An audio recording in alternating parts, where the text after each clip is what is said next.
Dikatakan oleh Rasulullah, al-istiqomatu khairun min alfi karamah. Istiqomah itu lebih baik daripada 1000 karamah. Ya, orang itu mendapatkan karamah itu karena istiqomah.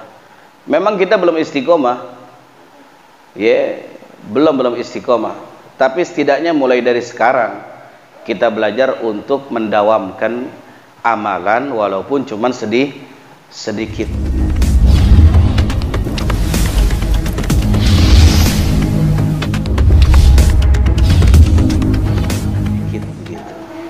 Misalkan duha cuma 2 rakaat nggak apa-apa, daripada 8 rakaat tapi cuma 1 hari dilakukan. Ya, sedekah cuma bisa 10.000 umpama, nggak apa-apa tapi dawam kita lakukan, daripada kita sedekah jutaan cuma 1 kali doang dalam seumur hidup. Jangan kayak begitu.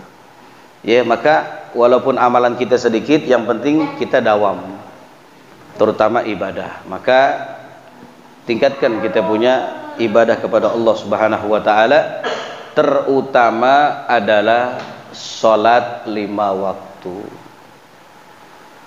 Gampang kalau kita pengen tahu orang itu munafik atau tidak, maka lihatlah salat Isya dan salat subuhnya. Kalau salat Isya dan salat subuhnya gampang untuk ditinggalkan, maka ada sifat nifak di hatinya.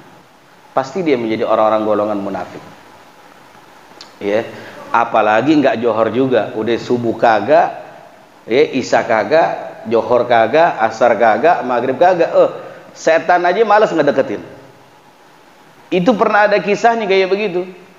Setan tuh ngegoda hamba Allah, setiap hari dikintilin sama setan.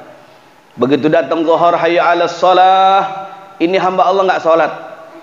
Setan udah mulai mikir nih, wah bagus nih, masuk perangkap gua. Datang waktu asar, hayya 'alas shalah, nggak sholat juga. Yes, kata setan, perangkap gua masuk. Datang sholat maghrib, hayya 'alas shalah, nggak sholat juga nih orang. Setan udah mulai mikir, nih orang berani amat, udah 3 waktu ditinggalin sama dia. Dari mulai johor gue ikutin tadi, sampai asar, sampai maghrib dia nggak peduli, nggak sholat. Datang lagi panggilan sholat Isya, hayya 'alas shalah, ditinggalin lagi, udah mulai ta'ab. Setan aja udah mulai ta'ab. Ta'abnya begini, gila nih orang ini katanya, berani banget begitu. Dari johor tadi gue ikutin sampai asar, sampai maghrib, sampai Isya kagak sholat. Sampai subuh, hayya 'alas shalah, datang juga tuh waktu subuh, nggak sholat juga. Akhirnya setan apa? Minder. Setan kabur, takut sama orang kayak begitu. Setan takut sama orang yang nggak melaksanakan ibadah sholat 5 waktu.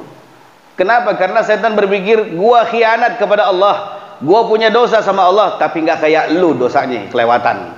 Kata setan. Setan itu hamba Allah yang beribadah kepada Allah Subhanahu wa taala.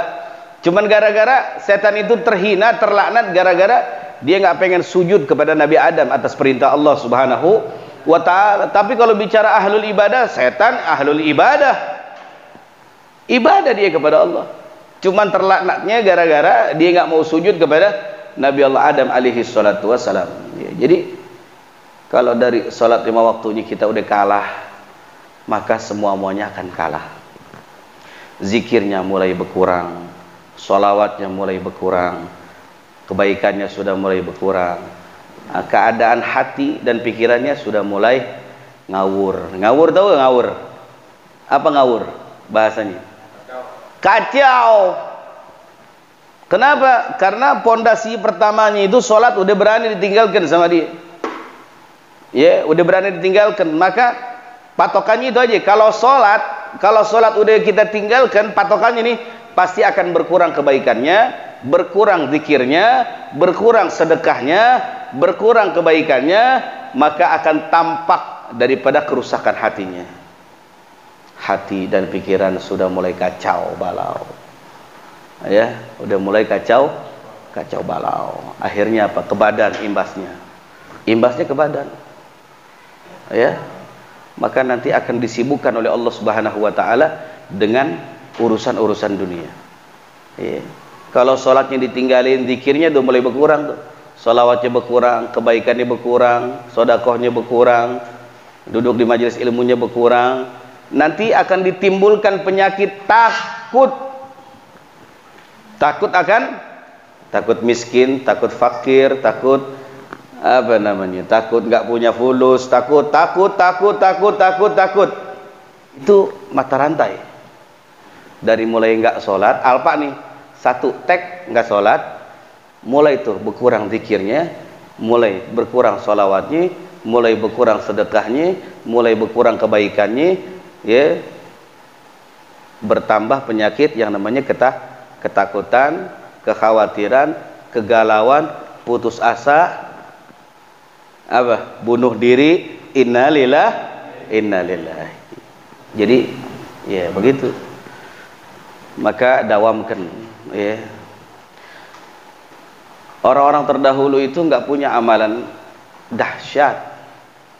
Kalaupun ada sebagian, tapi juga ada orang-orang terdahulu yang nggak punya amalan dahsyat.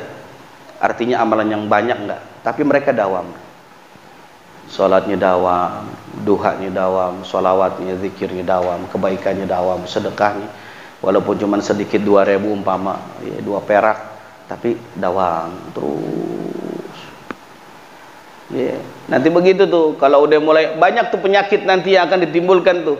Setelah kita tinggalin sholat, udah nggak mau zikir tuh, itu penyakit-penyakitnya tuh. Udah males sedekah, udah nggak peduli sama urusan agama. Ada pengajian, nggak ada pengajian, masa bodoh, ya. Udah mulai tuh kekurangan tuh kepeduliannya. Tapi kalau kita dawam dalam hal kebaikan dan ibadah kepada Allah Subhanahu wa taala, selalu disegerkan hatinya. Tahu gak disegerkan? Difras terus sama Allah, disemprot terus sama Allah. Kalau kita lagi kepanasan nih, kita ambil semprotan tuh, enak gak? Nah, itulah keadaan hati orang-orang yang dawam dalam hal ibadah kepada Allah Subhanahu wa taala. Disiram terus sama Allah. Diademin terus hati dan pikirannya. Yeah. Karena dia mikirnya itu tadi, kalau dia sholat akan ditanamkan oleh Allah Subhanahu wa taala di dalam hatinya itu bahwa rezeki itu adalah jaminan Allah. Ya, ente nggak usah mikirin tentang sesuatu yang sudah dijamin oleh Allah. Rezeki dijamin nggak? Dijamin sama Allah. Apa yang nggak dijamin sama Allah? Surga nggak dijamin sama Allah.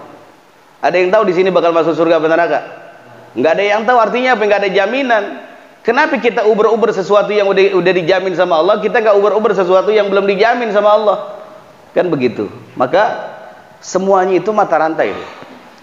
Semua polemik yang terjadi pada otak dan hati kita, semuanya itu gara-gara satu. Awalnya tuh cekernya itu salat 5 waktu tuh udah mulai di. Ayo coba deh, ente nggak nyuruh tinggalin ya. Alhamdulillah, ente nggak nyuruh tinggalin, maksudnya coba deh ente. Kalau ada orang yang pusing, galau, tanya sama dia.